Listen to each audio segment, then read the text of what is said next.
Now, if you've been watching this channel a long time, I'm sure you know of my love for non-league football and visiting different football grounds. Well, this week, a group called Groundhop UK have organised a Groundhop weekend. This happens regularly throughout the year in different parts of the country. Now, essentially what this group does is they work with the different leagues to put the games on at different times. So groundhoppers can go to several games in one day. If this sounds like something that you guys are interested in, I will leave a link below to Groundhop UK. There's no sponsorship here, but it's just something that I'm really interested in. I knew if I didn't know about it, I'd want to know about it. We've got a couple coming up. There's one in Scotland and another all the way down in Plymouth around the time we've got Plymouth away. So if you are interested, I'll leave a link in the description. And on to the video. Well then, it is Sunday and today is the two last games of the North West Counties Groundhop. I'm currently here in Manchester to experience that. I think my ties to Coventry City are just a little bit stronger than my groundhopping passion, unfortunately. Yesterday there was 4 games in one day. That would have been absolutely insane. Anyway, the first kick-off today is at 11:30 between Abbey Hey and Prestwich Hayes. And I'm hoping this game should be over for about 1:30, which gives me an hour to get from this game to the second match of the day. However, the question is, how exactly am I going to get from this game to that game? I don't know at this point. And for context, I have a broken foot, but I've got £20 here to spend. That's all I have to spend as well today. £20, that couldn't even get you a ticket at probably 90 of the 92 football grounds in the EFL. While inside the Abbey Stadium, and not exactly the Cambridge one, but Abbey Hey FC up here in Greater Manchester. And I tell you what, the attendance here is pretty decent, to be fair. £7 to come in. I think my only concern, considering I'm walking around with a broken foot, is there's not a lot of seating capacity. There is just a small section in that stand. And, you know, when there's quite a few hundred people here, I'm probably better off standing up. If I'm sat down in that stand, I'm not going to see much, am I? I mean, this is a win-win situation for everyone. People like me, groundhoppers, very unlikely I was ever going to come and watch Abbey Hey FC play. But then as well, this good crowd of people that's coming in, it is a one-off event really for Abbey Hey. It's bringing in so much money, and this can help an on-league club. This could probably run them over until the end of the season easily. I've got to say, respect to these Prestwich Hayes fans behind the goal. That is loyal support Sunday morning as well. Realistically, they're the only losers in this, because I would be complaining to hell for a Sunday morning game. Well, if you told me a couple of weeks ago I'd be in Manchester and the players would be walking out to This Is The One by the Stone Roses, I'd be like, I don't want to go to Old Trafford again, but I'm not there. I'm here at Abbey Hey. Regardless of what you think, it's probably still in bad nick than Old Trafford, let's be honest. There we go then, kick off here. On a Sunday morning, this is absolutely ace. I mean, you get these fans from Germany, Netherlands, all over Europe saying that the football culture in England is not very good, but this is absolutely brilliant. I mean, I don't care what you think, there's nowhere else in the world you would get an attendance like this at a non-league game on a Sunday morning at this level.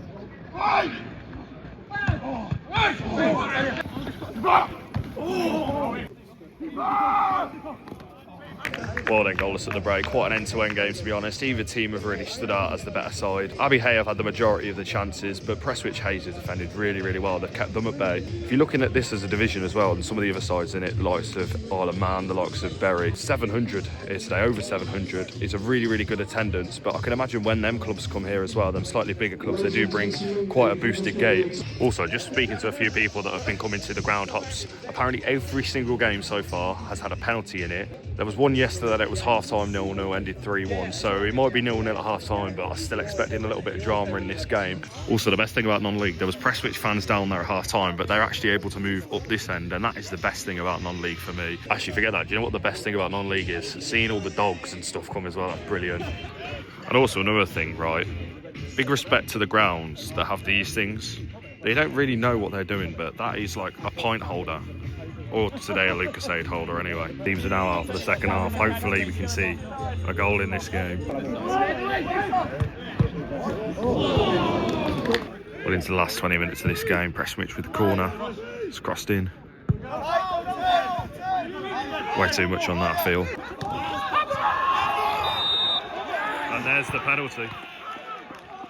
So Prestwich Hayes, I tell you what, it's been a very boring second half. I mean, that's what was needed. Groundhopper's biggest nightmare, a 0-0 draw. Well then, he steps up. Will he do an Ellis Sims like yesterday? Or is he going to put it in the back of the net? Saves it, and it's cleared. Well, there's around about 5 minutes left. I'm hobbling my way down to the entrance just so I can get to the next game as quickly as possible.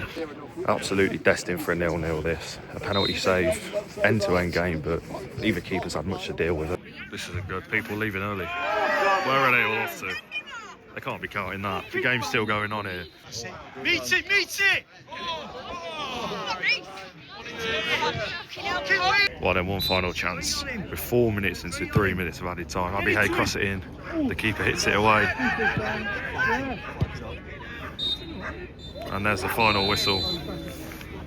A 0-0 draw. Well, absolutely typical, eh? Well, then that is game one complete. A 0-0 draw. A groundhopper's worst nightmare. I believe there's some at the game that don't even count 0-0s. That is horrible. I'm currently waiting for an Uber to turn up to the next ground, to game two. I mean, a draw is probably a fair result, to be fair. I'd be pretty annoyed if I was a Prestwich Hayes fan, especially with the penalty save. Regardless, probably a bog standard facility, really, for step 5 of non-league. I'm actually really excited for this next one as well, because this is a ground that I've wanted to do for a really, really long time. And this is kind of what spurred me on to come to this today. Anyway, I'm currently sat on this bench waiting for Mr. Uberman to turn up. Seatbelt for your safety. Well, Mr. Uberman didn't actually do a very good job. He dropped me off in the wrong place. He was meant to drop me at Droylsden Metrolink. He's dropped me at Edge Lane. Can you not see I've got a big broken foot? Honestly, I don't get why you lot watch the football part. You might as well just watch the parts in between, because that's where all the entertainment happens. A 0-0 draw. I'm now having to get the tram. I have like double, triple, quadruple checked, by the way, that I did send it to the Metrolink I was meant to go to. And I'm at Edge Lane. I shouldn't even be at Edge Lane. I'm so fuming. Well, then I'm off the tram, and just around the corner from the tram spot, I've spotted some floodlights down here. Less than 10 minutes from kickoff, so I really, really need to hurry up. Queues outside were absolutely manic, but we're in here 2 minutes before kickoff. And here we are at Droylsden FC. The players are already out on the pitch. And here is the ground then. I tell you what a gaff this is. Just moments away from kickoff. Droylsden in the red, Darwen in the pink. Two clubs with some decent history, to be fair. Darwen are one of the oldest clubs in England. They competed a lot in the FA Cup back in the 1800s. And Droylsden played in the National League for one season. They played the likes of Crawley, Oxford, Burton.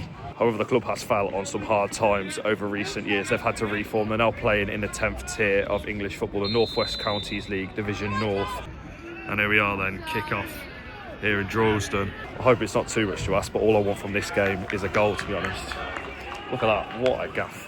I hope now you see why exactly I wanted to come to this game. I'm absolutely buzzing to finally be here. There we go, 1-0 to Darwen early on. It's a goal though. I'll take a goal with the view of the B&M and Poundland in the background. Typical that. You wait 90 minutes for one goal and then one comes, what, a couple of minutes into this game. Swung in from a corner and I felt like I saw about 25 corners early on. Also, this should be a pretty good game. Droylsden are third and Darwen are sixth. But this is two teams that should be trying to push to get promoted into the 9th tier. Darwen got a free kick, he plays it short. Oh, tipped over by the keeper. Well, look at this for an old stand. You got this old wooden, whatever they're called, poles in the way. Honestly, there's about 20 poles in the way of the pitch, wherever you stand. Well, I just did an entire lap of the ground to get to the food booth. There's no burgers, there's no pies. I just had to pay £4 for a tray of chips. As you can see, the game is going on, so I thought this will probably be the best time to go. There won't be no queue. Of course, I was wrong. There was a queue, and this happened. Well, I've only gone and missed a goal. So it's now 1-1. I'm enjoying my chips. And there we go, 2-1 to the home side now. Droylsden player goes 1-on-1 with the keeper. Keeper makes the initial save, but the rebound ends up in the back of the net. One of the games are entertaining, eh? I feel like the Darwen keeper is actually going to cost them the game, because that's two chances Droylsden have had in this game. One, I didn't see. The other, I was trying to enjoy my chips. Both ended up in the back of the net.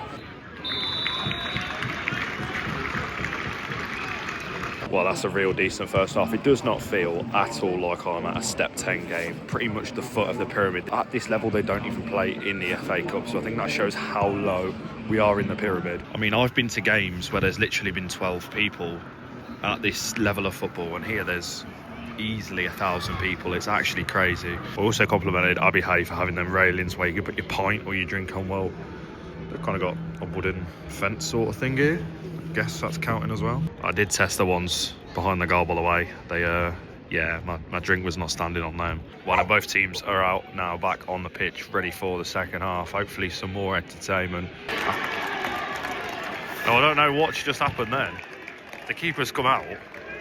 The Darwen players just flew at the ball. And now it's 2-2. What? Well, what a start to the second half. Darwen starting just like they did the first half. On the counter-attack, putting the ball into the back of the net. What? Well, that doesn't last long. Droylsden are taking the lead once again. Tell you what game we got here. Considering earlier was a ball draw 0-0, this is a very end-to-end game. However though, fair play to that atmosphere. There's been vocal support of both games from the Prestwich fans earlier and now the Droylsden fans here. Oh, here they come. As this game's gone on, I've just got to remind everyone that this cost me £6 to get in. And you know, the standard of football, the level of football is actually really, really good for the 10th tier. The atmosphere's been great, the ground is brilliant, and I know it's a bit of an anomaly. Sometimes you go to 10th tier grounds and the floodlights aren't working and the food's crap. But Darwen are still pushing. They've got another corner here. Crossed in. Oh! It's directly from a corner. I have no idea what. I believe it was just a foul on the keeper, but that would have made the game even better. A 3-3 draw, a goal directly from a corner. Meanwhile, one of the Darwen players seemingly can't do his laces. His mate's having to help him out. Here he is, number 11, who said Droylsden's defence was crap. Tell you what, if I was this goalie, I'd be worried, because they've just been shooting from range. Big chance here for Darwen to get back in the game. Easily caught by the goalkeeper. There he goes. A big long thrower. Yeah, just as good as a championship long thrower. And also we just found out the official attendance of 1,184. That is absolutely insane. I've been to Football League games. In fact, I've been to Coventry games with lower attendances than this. This is absolutely crazy. And yet people say there's no football culture in England. You are absolutely wrong. Oh, what a double save by the keeper. I think I said earlier on in the game, if anyone's going to lose it for Darwen, it'll be him, but I was totally wrong. If anyone's going to get anything for Darwen, it's him with that crazy double save. Darwen still need a goal, but that is massive. Of course, he's going for the long throw. I'll never see that work, will I? Last time I saw that work was probably, well, other than against Coventry, Aaron Gunnarsson back in the day. Darwen's still putting on the attack. Well, Droylsden finished the game with my favourite tactic, the good old time wasting the corner, and they win 3-2.